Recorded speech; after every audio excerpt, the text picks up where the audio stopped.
गरीबी की वजह से वो हो गया, मजबूरी में लोग जाते हैं, वरना एज ए प्रोफेशन तो वैसे डिमांड बहुत है। हाँ हाँ मैंने सेकंड स्कूटी निकाली नहीं। लोगों को ना काफ़ी दौड़ आ गया, और ये है कि ना हमारे पीछे डॉक्टर साहबान भी रहते हैं।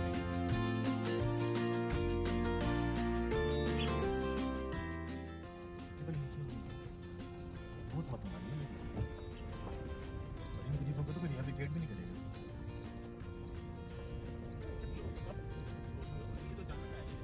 हाँ हाँ जानवर, या फिर ये होगा कोई और पहाड़ों पे चढ़ गए होंगे दूसरी साइड पे कहीं। नहीं फिर इनको क्या पता कि इस पहाड़ Power off.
शीशे में देखते कैमरा खत्म नहीं होता पर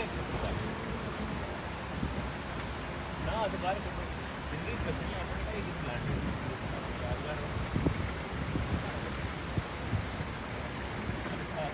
आपको दिखाया है कहने में जोर आके भाई चलाते